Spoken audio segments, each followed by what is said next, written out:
The text came in at 9:47 a.m. on a Tuesday, 3 weeks before Thanksgiving. Melissa, I need to talk to you about the holiday. Your cousin Andrea is bringing her new husband Marcus to Thanksgiving this year. He's incredibly successful.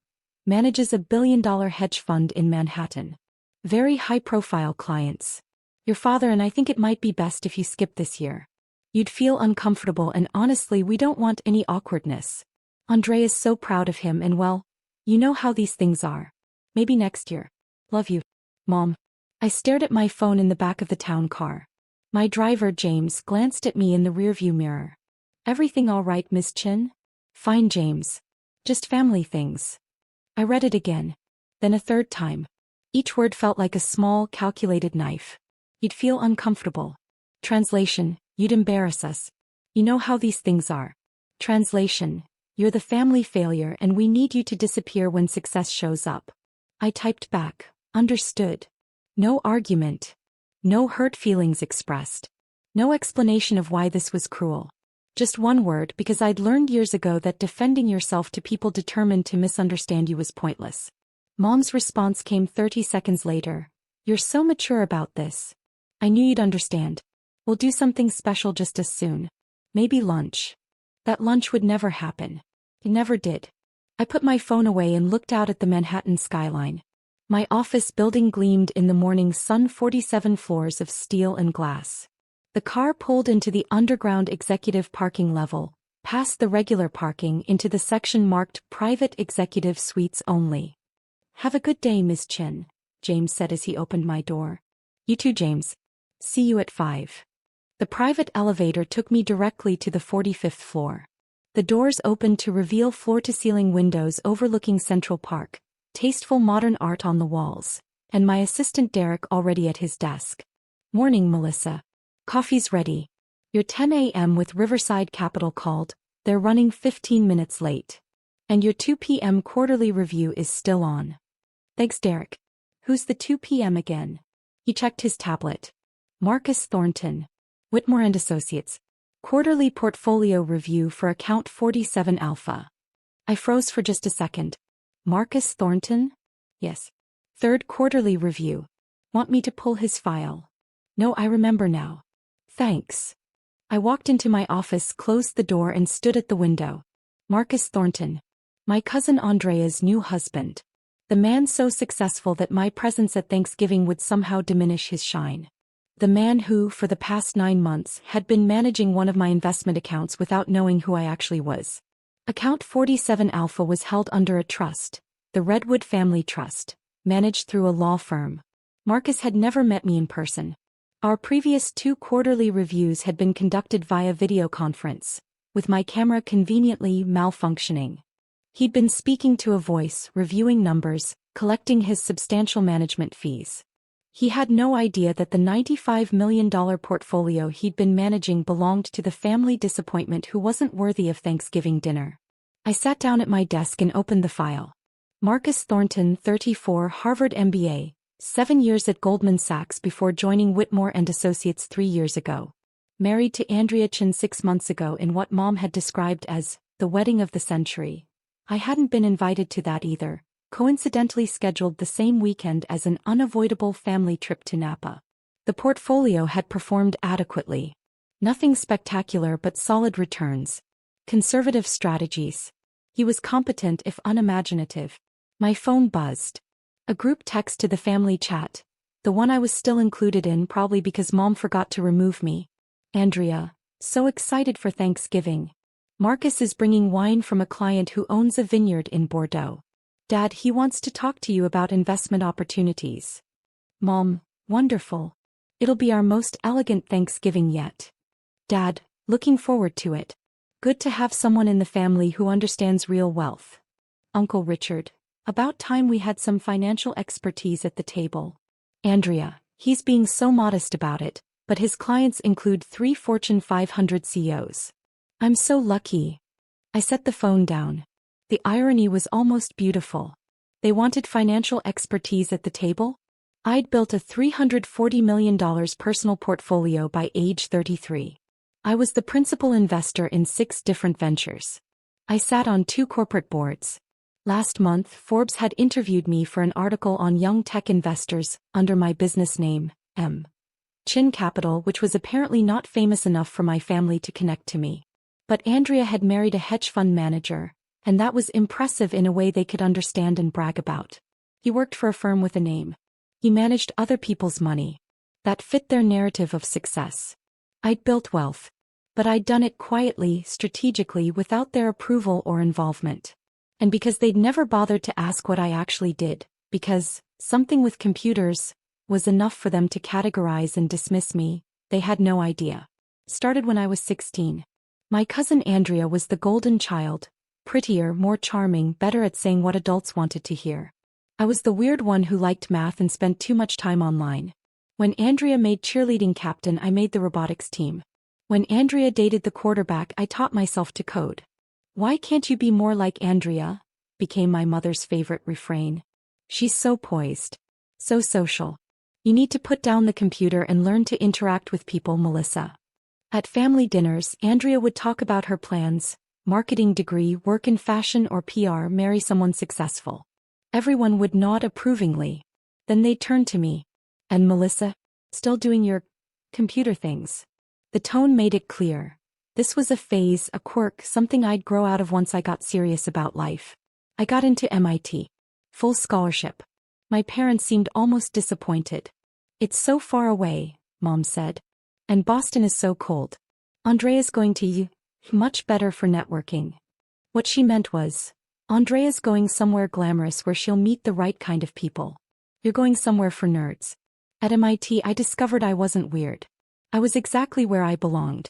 I double majored in computer science and economics. I interned at a fintech startup my sophomore year. By junior year, I'd built a trading algorithm that caught the attention of a venture capital firm. They offered me a job starting after graduation.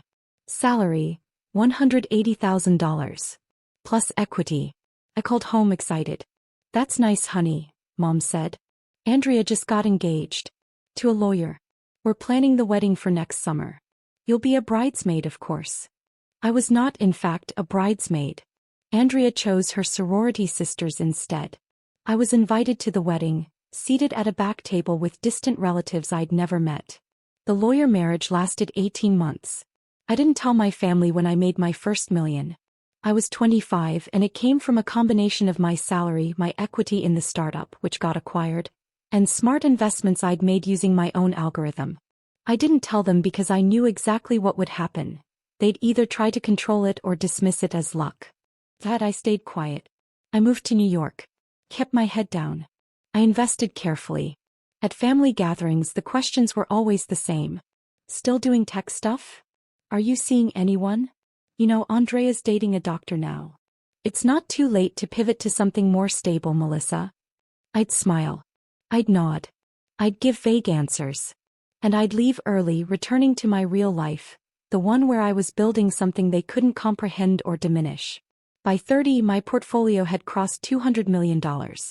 I'd invested in 11 startups, 7 of which had been profitable exits. I'd bought a penthouse in Tribeca. I drove a modest car and wore regular clothes and kept my life private because I'd learned that the moment you show success to people who've decided you're supposed to fail, they either try to take it or convince themselves it's not real. Andrea's doctor boyfriend became Andrea's doctor fiancé, then ex-fiancé when he cheated with a nurse. The family rallied around her. She was the victim, the princess who deserved better. "At least you don't have to deal with heartbreak," Mom said to me at Sunday dinner. "The single life is so much simpler." I was in a relationship, actually, with James, who would later become my CFO. But I didn't tell them because they didn't ask, and I'd stopped offering information years ago. Then 6 months ago, Andrea met Marcus at a charity gala. Within 3 months they were engaged. Within 6, married. And suddenly, Andrea had reclaimed her throne as the family success story. The wedding I wasn't invited to was covered in the society pages. Hedge fund manager Marcus Thornton weds Andrea Chen in lavish Hamptons ceremony.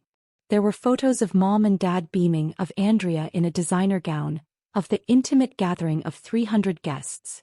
I saw it all on Instagram. The family group chat exploded with excitement. Marcus was brilliant. Marcus was successful. Marcus managed serious money for serious people. Finally, someone in the family who understood real finance. I almost laughed. Real finance? I'd been practicing real finance while they were still trying to explain to relatives what I did for a living.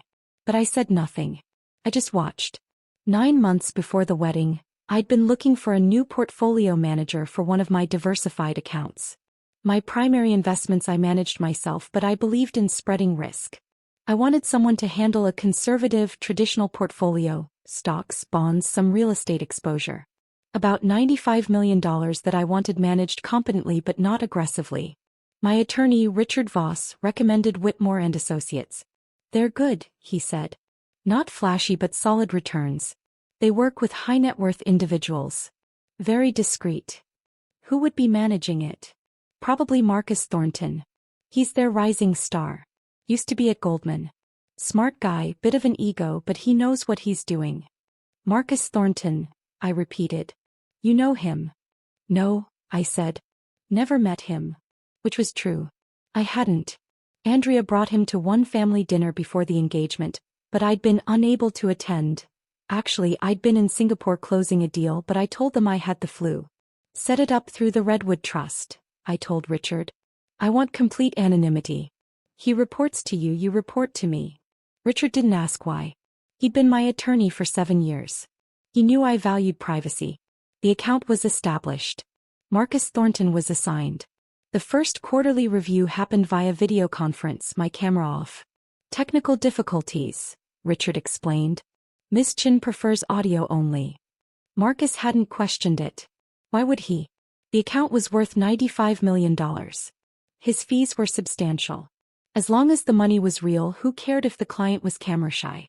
I listened to him present his strategy. Conservative allocation, dividend-focused equities, some municipal bonds for tax efficiency. It was textbook. Safe. Exactly what I'd hired him to do. Sounds good, I said through the phone, slightly modulating my voice. Proceed. Excellent. And may I say, Ms. Chen, it's a pleasure to work with a client who understands the value of patience in investing. Too many people want quick returns. I almost laughed. If only he knew that my aggressive portfolio, the one I managed myself, had returned 34% last year. Indeed, I said. Slow and steady. The second quarterly review was the same. Performance was adequate. Returns were decent. Marcus was pleased with himself. I approved his continued strategy. Then came the wedding. I saw the Instagram post. I read Mom's gushing texts in the family chat about how Andrea had finally found a real winner. I noted Dad's comment about how it's good to have financial expertise in the family now. And I made a decision. The third quarterly review would be in person. I told Richard to set it up at my office. Are you sure? He asked. That breaks your anonymity. I'm sure. Tell him Ms. Chen from Chen Capital will meet with him personally. 45th floor, executive suite. This is going to be interesting, Richard said. Yes, I agreed. It really is. The disinvitation text arrived 3 weeks before Thanksgiving. Mom's message was clear. I was an embarrassment, a potential source of awkwardness, someone who needed to be hidden when real success showed up. I could have told them right then. I could have sent a screenshot of my portfolio. I could have explained that Marcus literally worked for me, managed a fraction of my wealth, collected fees that I paid him. But that would have been defensive. Reactive. It would have looked like I was trying to prove something. Instead, I decided to let the universe handle it. Marcus had a quarterly review scheduled at my office 3 days after Mom's text. He'd been managing account 47 Alpha for 9 months without knowing who I was. Now he was about to find out. I didn't change the meeting. I didn't give him a heads up. I simply went about my week watching the family group chat fill with Thanksgiving excitement. Andrea. Marcus is bringing his famous pumpkin pie. He took a cooking class in Paris. Mom, how wonderful. Melissa, you're still okay with skipping this year, right? I know you understand. Me, yes. Understood. Dad, it'll be nice to have sophisticated conversation this year. Marcus knows the governor, apparently. Uncle Richard, I want to hear about his investment strategies. Maybe he can give us some tips. I could see it clearly. Thanksgiving dinner, Marcus holding court, explaining finance to people who thought a 401k was sophisticated investing. My parents beaming. Andrea glowing with reflected glory. And none of them knowing that the money Marcus managed, the fees he collected, the billion-dollar hedge fund credibility he was riding, a piece of it came from me. The irony was exquisite. Sunday afternoon Andrea called me. This was rare, we barely spoke anymore. Melissa. How are you? I'm fine, Andrea. Congratulations on everything. Thank you. Listen, I heard about Thanksgiving. I want you to know it wasn't my idea. It's fine. It's just Marcus's career, you know? He works with very high-level people and Mom thought it might be easier if it was just, the inner circle this year. The inner circle. Of which I was not a part. I understand, I said. You're being so cool about this. I knew you would be. You've always been so independent, so content with your own thing. Not everyone needs the spotlight, right? Right, I said. And honestly, you'd probably be bored anyway. Marcus talks about finance stuff all the time. Super technical. I barely understand it and I'm married to him. She laughed. I'm sure, I said. Okay, well, I should go. We're meeting his parents for dinner. But let's grab coffee soon, okay? I want to hear about what is it you do again? Something with computers. Something like that. So cool. Okay, love you, bye. She hung up before I could respond. I sat there, phone in hand, and felt something shift inside me. Not anger exactly. Not hurt. Something colder and clearer. I'd spent 17 years being patient with them. Being the bigger person. Letting their dismissiveness roll off my back. Building my life quietly while they decided I was the failure. But this? Uninviting me to protect Andrea's husband's ego? A man who was literally managing my money? The patience was over. Monday morning I dressed carefully. Tom Ford suit, navy blue, perfectly tailored. Louboutin heels. My Patek Philippe watch. The one I'd bought myself when I hit my first $50 million. Hair pulled back in a sleek bun. Minimal jewelry except for the diamond studs that cost more than most people's cars. I looked like exactly what I was. Someone with serious money. Big meeting. Derek asked when I arrived. Quarterly review, I said. Should be interesting. The Whitmore and Associates guy? That's the one. Want me to sit in? No. This one's personal. Derek raised an eyebrow but didn't ask. He'd worked for me for 4 years. He knew when to let things unfold. At 1:45 p.m. building security called up. Ms. Chen, a Marcus Thornton from Whitmore and Associates is here for your 2 p.m. Send him up. Derek will meet him. I watched from my office as the elevator doors opened. Marcus stepped out and I got my first in-person look at Andrea's prize husband. Tall, good-looking in a generic way, expensive suit, confident stride. He had that Goldman Sachs polish. The kind that came from years of being told you're special because you work at a prestigious firm. Derek greeted him professionally. Mr. Thornton. Welcome. Can I get you anything? Water? Coffee? I'm fine, thank you. Marcus looked around the office, taking in the art, the view, the obvious wealth. Impressive space. Miss Chen will be with you in just a moment. Please have a seat. I waited exactly 3 minutes. Let him sit. Let him wonder. Let him start to feel that small twist of uncertainty that comes when you're in someone else's territory. Then I walked out. Marcus stood up, professional smile in place, hand extended. Miss Chen, it's a pleasure to finally meet in Pur. He stopped. His hand froze mid-extension. His face went through several expressions in rapid succession. Confusion, recognition, disbelief. Melissa. Hello, Marcus. I shook his hand firmly, then gestured to the conference room. Shall we? What are you? I don't understand. You're here for a quarterly review. Let's review. I walked into the conference room. After a moment of stunned silence, he followed. Derek had already set up the presentation materials. I took my seat at the head of the table. Marcus sat down slowly, like someone who just realized they'd walked into the wrong meeting. I think there's been some confusion, he said. I'm here to meet with Chen, the Redwood Family Trust account holder. That would be me. Melissa Chen. Chen Capital. The Redwood Family Trust is one of my investment vehicles. His face went pale. You're Chen? I am. But I thought, the account you never.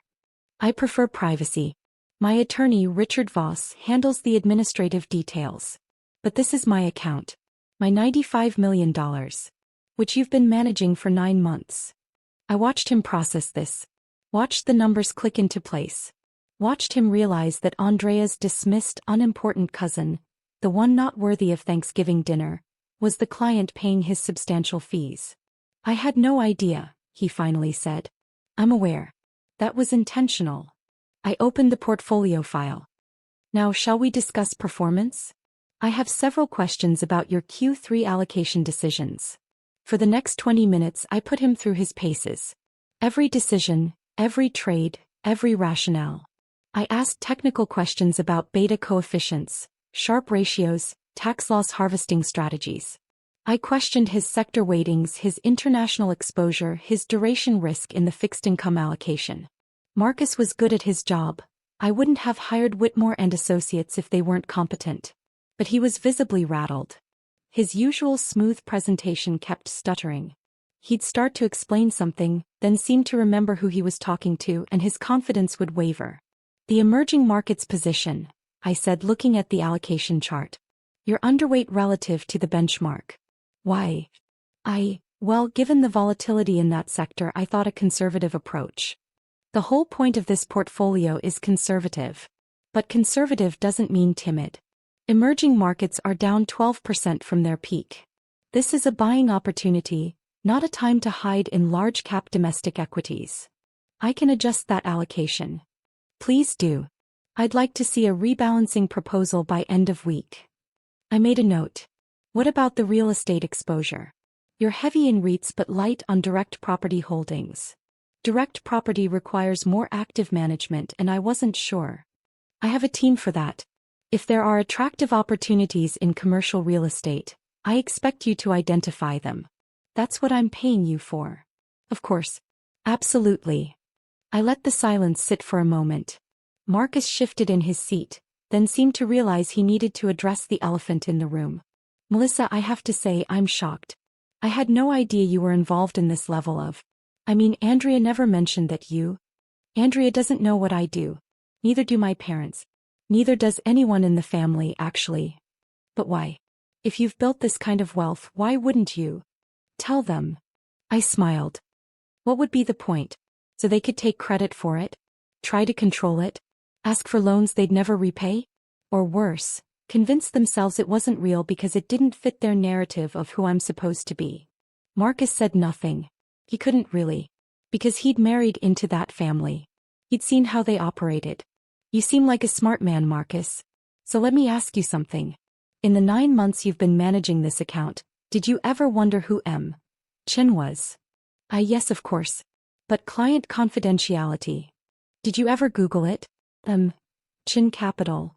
He hesitated. Once or twice. And what did you find? Several articles. Forbes mentions. Some tech investment pieces. I didn't connect it to you because, well, because Andrea's weird cousin who does something with computers couldn't possibly be a serious investor? He had the grace to look embarrassed. I suppose I made assumptions. You did. So did my entire family. Those assumptions have been very useful to me. I closed the portfolio file.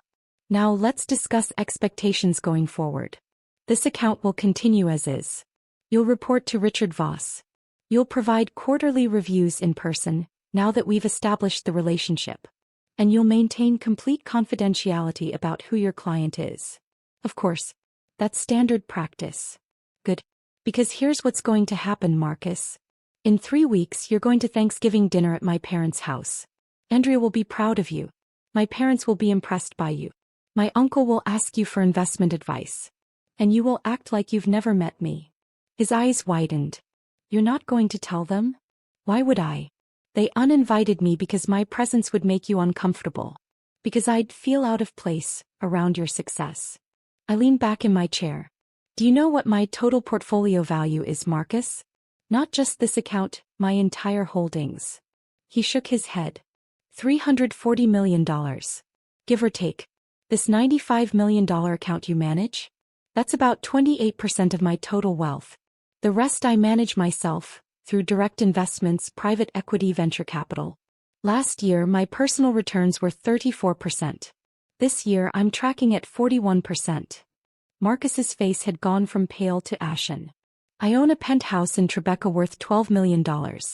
I have a house in the Hamptons, 3 properties down from where you got married actually. I sit on the boards of 2 technology companies worth a combined $2.8 billion. I was the principal investor in a biotech startup that's about to IPO at a projected $400 million valuation.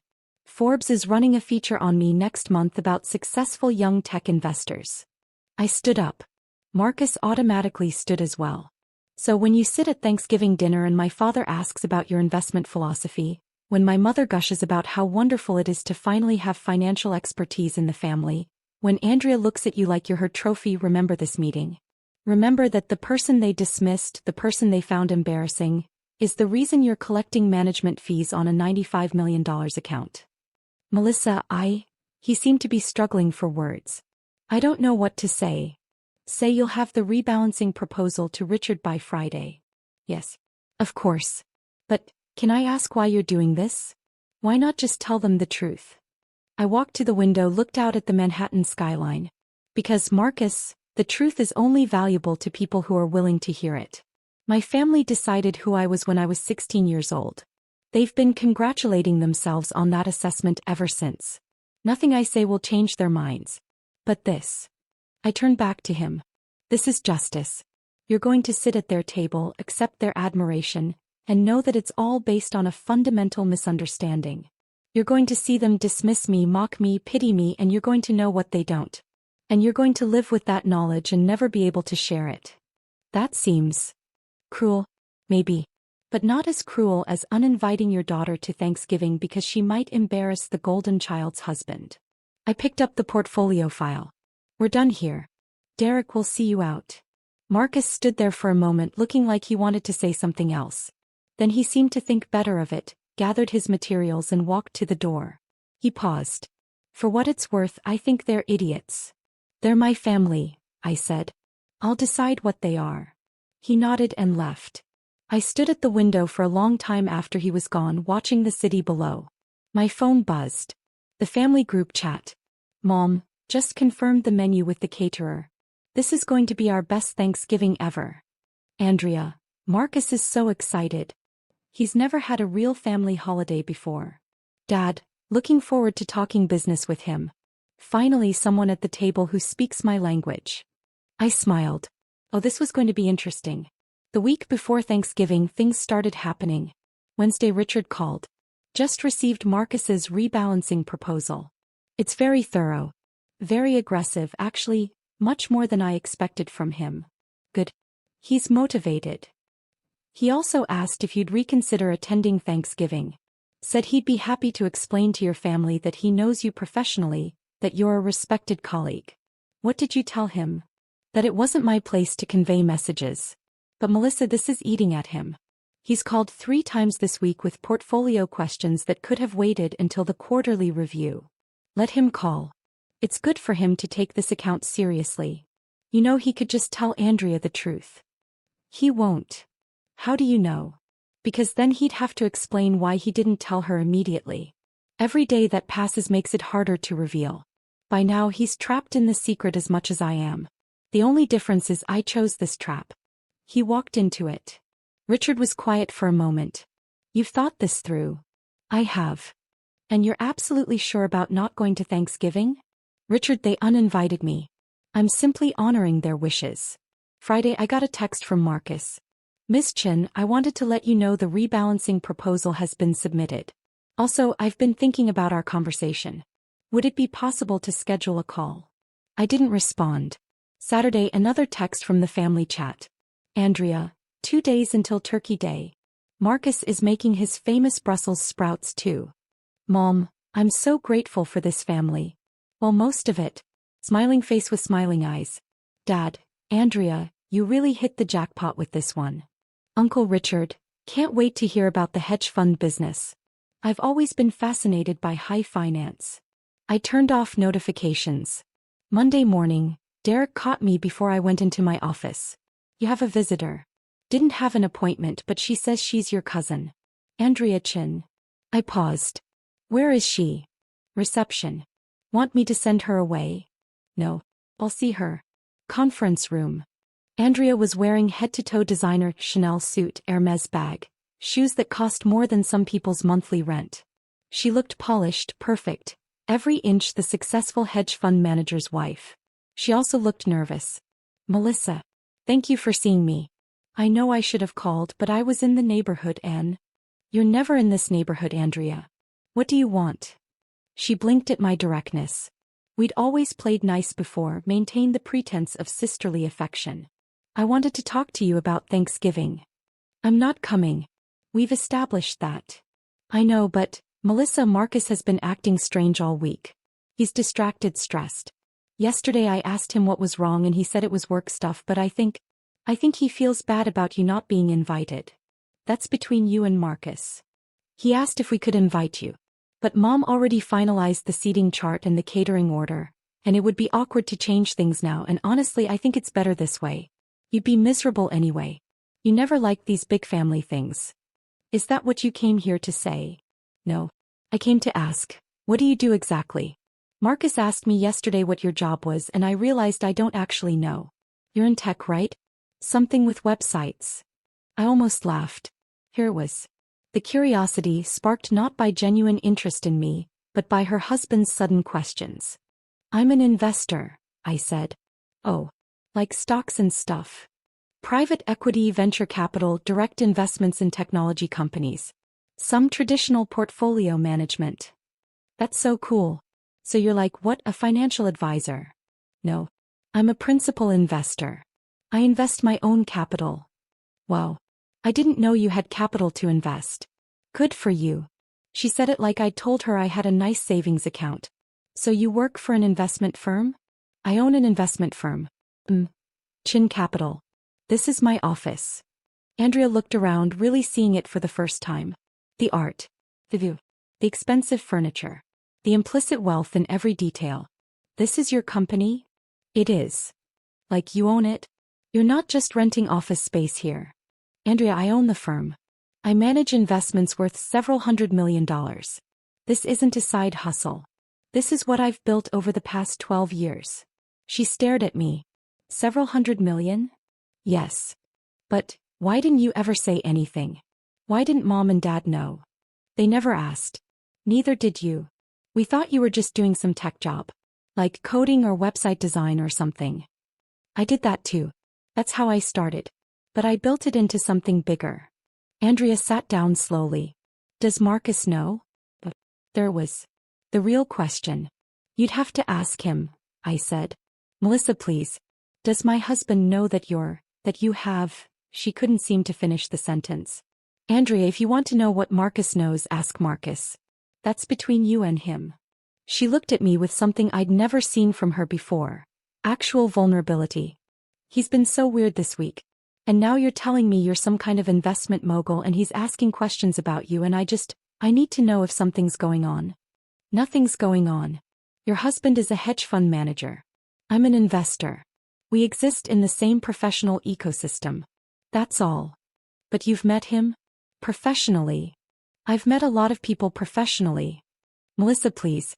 Just tell me." "Tell you what? That your husband respects my work? That the professional community takes me seriously even if our family doesn't? What exactly do you want me to say, Andrea?" She stood up, anger flashing across her face. "You know what? This is so typical of you. Always acting like you're above everyone. Like you're too good for the family. We try to include you and you make it difficult. You uninvited me to Thanksgiving. Because you'd be uncomfortable. Marcus works with Fortune 500 CEOs. What would you even talk about?" The irony was so perfect I almost told her everything right then. Almost explained that her husband worked for me, that the account he managed was mine, that the fees he collected came from my wealth. But I didn't. Because the look on her face when she found out, if she found out, would be so much more satisfying if it came from Marcus. Let him explain why he'd kept this secret. Let him navigate that conversation. "You're right," I said instead. "I probably would be uncomfortable. It's better this way. So we're okay?" "We're fine, Andrea.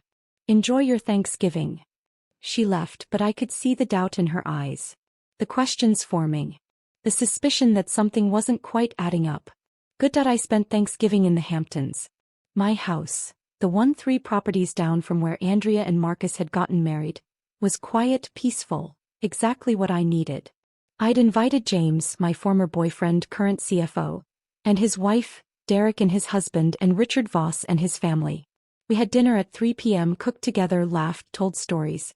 These were my people. The ones who'd seen me build everything from scratch.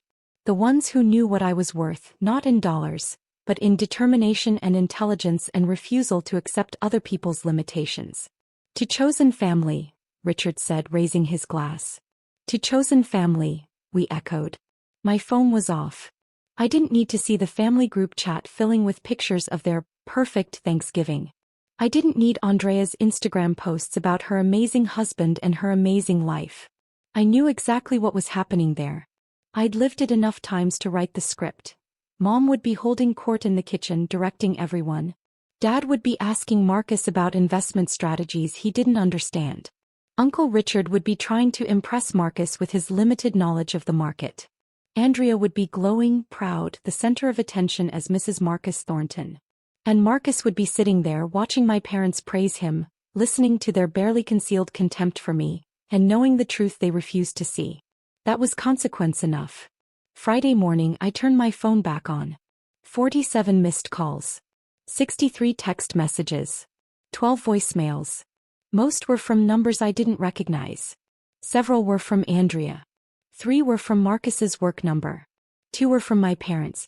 And 1 was from Marcus's personal cell, time-stamped 11:47 p.m. on Thanksgiving night.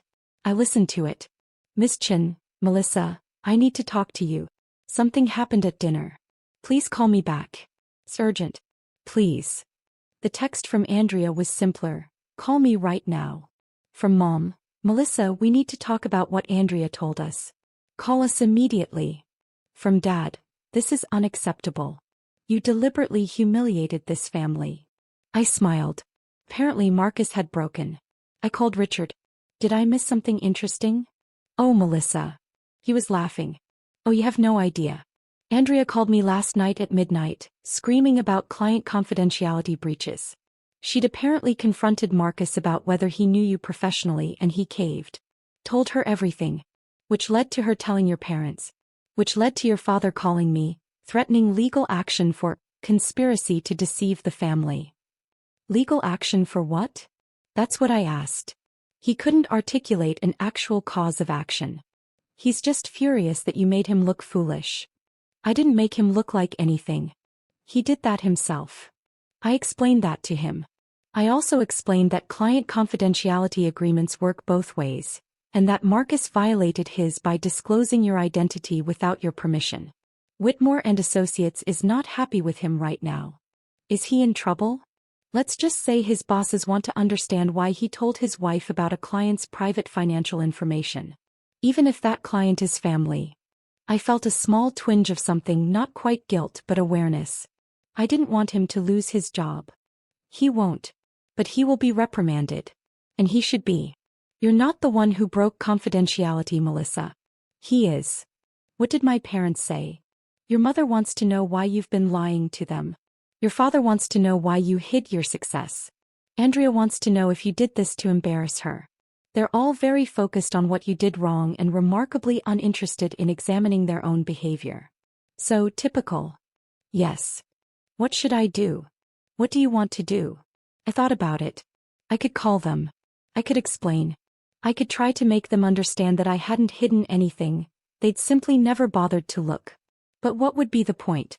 Nothing, I said. I want to do nothing. Nothing. They uninvited me to Thanksgiving because I was an embarrassment. Now they know I'm not who they thought I was, and they're angry that I didn't correct their assumptions. But Richard, their assumptions were their problem, not mine. I don't owe them an explanation for the life I built while they were busy dismissing me. That's a healthy boundary. Besides, anything I say now will sound like gloating. If I wanted to gloat, I would have told them years ago. The fact that they found out this way from Marcus, after they'd already made their decision about me, that's just karma. What about Marcus? He's called 6 times. He violated confidentiality. He gets nothing from me. And Andrea? I thought about my cousin. The golden child. The one who'd always been chosen over me, praised over me, preferred over me. The one who'd married a man she thought was the pinnacle of success, only to discover that her dismissed cousin was the one paying his fees. Andrea gets to live with the knowledge that she spent 20 years pitying someone she should have been learning from. Cold. Accurate. Richard laughed. You know they're not going to let this go. They will eventually. Because I'm going to make it very clear that if they want access to me now that they know what I'm worth, the price is acknowledging how they treated me before. And they won't pay it. Their pride won't allow it. You're probably right. I know I am. They'll be angry for a while. They'll tell themselves I deceived them, that I was sneaky, that I should have told them. They'll make themselves the victims in this story. And then when I don't apologize, when I don't come crawling back eager for their approval, they'll move on. They'll find someone else to praise, someone else to center their narrative around. And I'll keep doing what I've always done, building my life without their input or permission.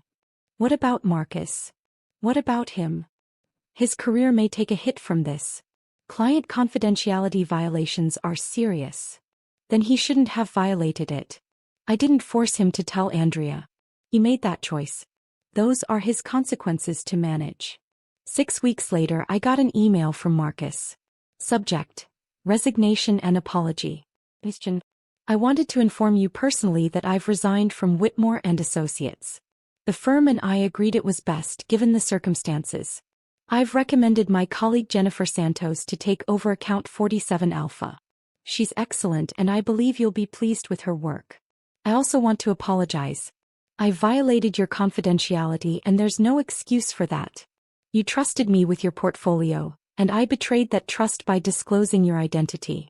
I've learned a hard lesson about professional boundaries and I hope you can forgive me someday. For what it's worth, I told your family something else that night. I told them they were fools for not seeing what was right in front of them. I told them you were one of the most sophisticated investors I'd ever worked with, and that their ignorance of your success was a testament to their complete lack of interest in knowing you. I told them that if my future children ever accomplish something extraordinary, I hope I'm smart enough to notice. Your father asked me to leave after that. Andrea and I are in counseling. I don't know if our marriage will survive this.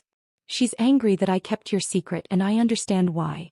But I also can't shake the feeling that her anger is less about the secret and more about the fact that you were successful in a way that makes her uncomfortable. I'm sorry for my part in all of this.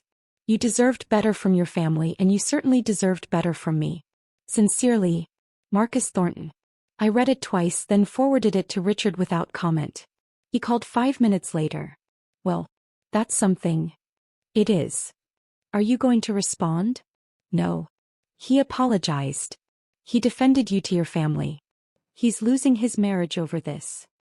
He's losing his marriage because he violated professional ethics and kept secrets from his wife.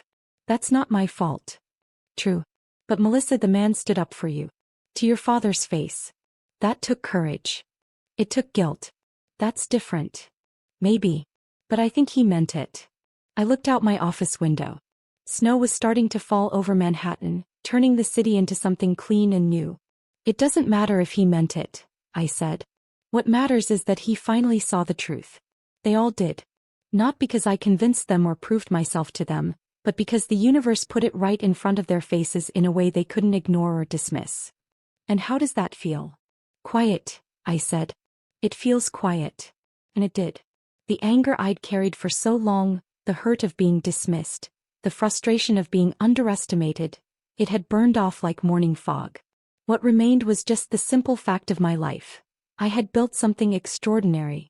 I had done it without their help, without their approval, without their belief. Their blindness to that was their loss, not mine. My phone buzzed. A text from an unknown number. Hi Melissa, this is Jennifer Santos from Whitmore and Associates. I wanted to introduce myself and schedule our first quarterly review for account 47 Alpha. I'm honored to be taking over this portfolio. Would January 15th at 2 p.m. work for you? I texted back, that works. And Jennifer? Let's keep this strictly professional. No personal questions. Absolutely. That's how I prefer to work as well. Perfect. The family group chat had been quiet for weeks. I was still technically in it, but no one posted anymore. The silence was louder than any argument could have been. Then 2 days before Christmas, a text from Mom. Melissa, I think we should talk. Can we meet for lunch after the holidays? I stared at it for a long time. Finally, I typed, I don't think so, Mom. But thank you for asking. Her response came immediately, we're your family. You can't just cut us off. I'm not cutting you off. I'm simply choosing not to invest time and energy in relationships that have consistently devalued me. You uninvited me to Thanksgiving because you were embarrassed by who you thought I was. Now you want to have lunch because you know who I actually am. I'm not interested in relationships that are conditional on my net worth. The 3 dots appeared, disappeared, appeared again. Then, that's not fair. You're right. It's not. But it's honest. And I've decided that honesty is more important to me than fairness. No response. I put my phone away and went back to work. I had a board meeting in an hour. A portfolio review after that. Dinner with James and Derek to discuss Q1 projections. A life that was full and meaningful and entirely my own. The family would go on without me. Andrea would recover or she wouldn't. Marcus would rebuild his career or he wouldn't. My parents would find someone new to be proud of, some other success story they could claim. And I would keep building. Keep investing. Keep proving not to them but to myself, that the quiet girl who liked computers had been right all along. Success isn't about who believes in you. It's about whether you believe in yourself enough to build something extraordinary, even when everyone around you insists you're meant for something small. I believed. And that made all the difference.